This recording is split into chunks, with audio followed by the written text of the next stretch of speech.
What is going on, everybody? I hope you guys are all having an amazing day. Welcome to the second 6-minute Saturday. I know I said I was going to upload one every Saturday or every other Saturday, but I got kind of caught up and I was out of town and I was traveling everywhere, so I got kind of caught up in it and I was doing weddings. So I am doing one today.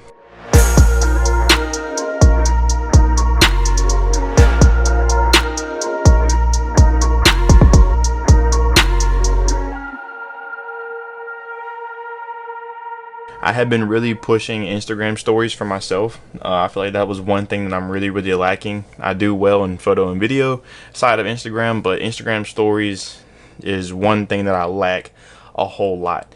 And I don't like just posting a picture on my Instagram story. I'm trying to be very interactive or have like a video behind it or some kind of something to make the story just not plain.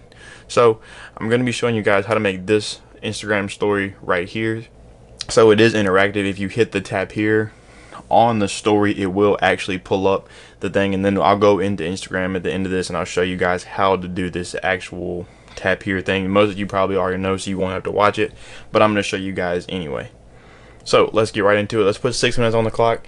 Let's get into it. So like I said, this is the end product of what we're going to be doing and what we're going to be making. So I'm just going to go in and I'm just going to make a new one, and I already have it set right here. So the actual size for a Instagram story is 1920 by 1080, but just flipped vertically. So 1080 by 1920, and then we'll just create one. So you're going to start out with a blank document right here. If you want to make it easy, just double click on this and it's going to bring up this panel, color overlay, and then you can really make this any color you want. I'm just going to try to make it as neutral gray as possible, and from there you might not have this exact circle, you might have a different shape, but hold down on it and it will give you all the other options. And we're going to go to the rectangle one, but just click and drag and let go. I kind of already have some of these colors selected from the last time I did this, so if you want to, you can kind of fill it and put whatever color you want in there, but since I already have it selected, I'm just gonna go off what I already had already. So this little panel right here, this lock makes sure that you're changing the roundness of all four at one time. Now you can go up and make it something crazy and it'll be super round, but we really don't need that. But I need to be a little bit more round than what it was, so I'm gonna put it at 20, and it looks pretty good to me. If you notice, the top part is round and the bottom part is square, and it's a different color. So there's ways to do that, but the easiest way in my opinion is to make another square and just make it go a little bit longer. You'll be able to change the size later and then fill it with a color that's just a little bit darker, I'm sorry, a little bit lighter than what it was already. And then once you do that, turn all of your corners to 0. And then just adjust the size of it to where it matches up. Hit Command T if you need to change it and make it bigger or longer or anything like that, and then enter to finalize it. I actually don't really like how these colors look. I don't think they're going to be that I'm going to try to make these a little bit darker. That looks a little bit better. So from here, we're going to create those 3 little circles. So hold the shapes again and then go back to here. If you hold shift whenever you're creating a circle or a square, it makes a perfect one. So just kind of zoom in and change the fill of it, make it a very light color gray, hit enter to finalize it, and then go, and you can just kind of use your arrows and make it the size you want. Mine's a little bit too big, so I'm gonna scrunch it down a little bit, move it exactly where I want the first one. So from here, if you have the ellipse selected and you hold down Alt or Option, you can just click and drag and it creates a copy of it for you. And then just kind of put it where you want it. I'm gonna move mine a little bit closer and then do the same thing again. So now make one more rectangle, but this time make it, you can kind of perfect this to be how you want it to be. If you want it to be a certain size, it honestly doesn't matter what color you make this. I'm just gonna make it white so we can kind of remember, hey, this is what it needs to be. Make sure your square is back to 0. bring this one all the way to the very top.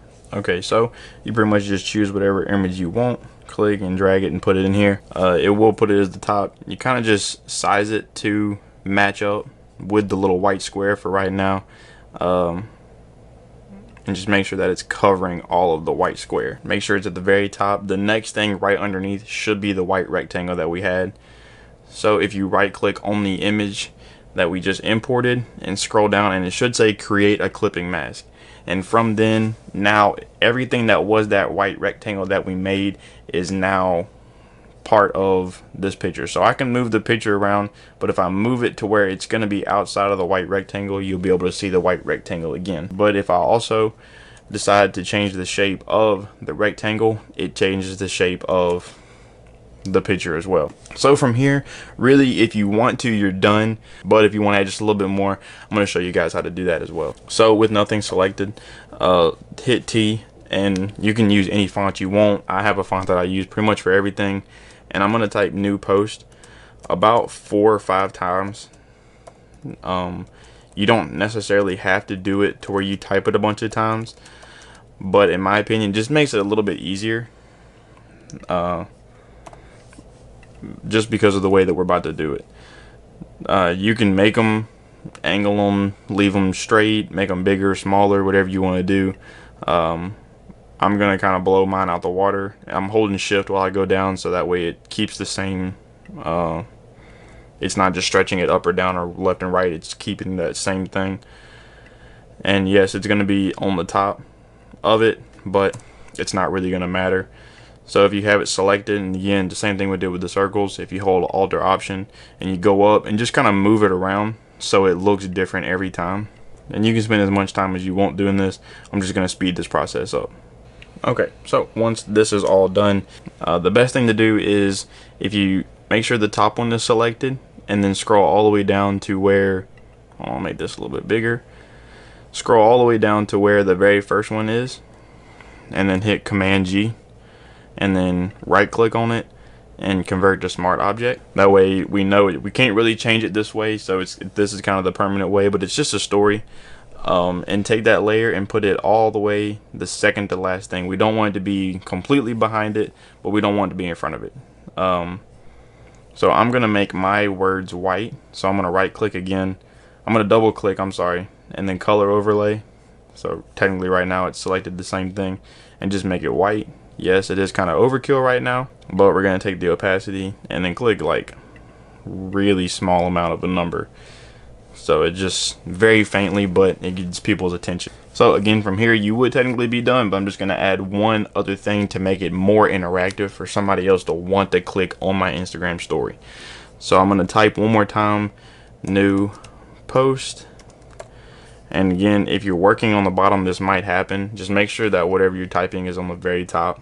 And I'm going to change it to white so it stands out. And then if you saw there was a little circle thing, all I did was I downloaded that circle, this little circle thing. I downloaded that circle from the internet. I'm just going to take it and copy and paste it, because you can really find as many as you want. It's really up to you. Just take it and just put it right over the words. Kind of center it a little bit. I'm just using the arrow keys to center it how I want it. Boom, new post. So from here, now we're going to export the picture. So go up to File, Export, and then Export As. And then this other little window is going to pop up right here. So you can save it as a PNG or JPEG, whatever you want to save it as. It's really up to you. Make sure that it stays as 1080 by 1920, and just click export, and then you can really save it anywhere you want. Just click save, and then get it onto your phone however you want to. And then now we're going to pick it back up from the phone, and I'll show you guys how to post this. So now we are on Instagram.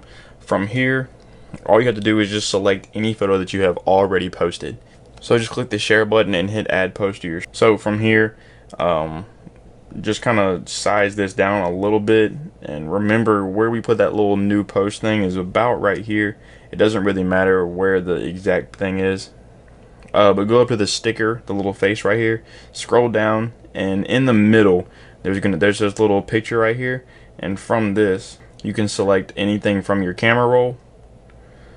So take the one that we made, just make it as big and make it fill up, and you can kind of check and see if it's going to line up correctly. I'm going to kind of move this down a little bit so there's no ifs, ands, or buts about it. And then from here, if you hit view, if you post this to your story, and whenever they click new post, it will give up the link for them to click on it and go to the post. This is how it works. I've already posted one from today, so I click on it and it is the other picture that I showed you, the first one. So if you tap here, it'll pull up C post and it'll pull right to it, even though it's not the picture that I have selected on my reel right here. It's actually another picture, but it looks really good. It looks like you're going and clicking on something that's not meant to be on Instagram. But that is it for this video. Thank you guys for watching. I think I went over 6 minutes, but there was a lot of stuff that we did, and it'll help you out for a long-term basis. So I hope you guys enjoyed the video. Make sure to like, subscribe, comment. If you have any suggestions or things you want me to do a 6-minute Saturday on, leave them down in the comments below and let me know, and I will do it for you guys. That's it for this one. Peace out, and I'll catch you guys in the next one.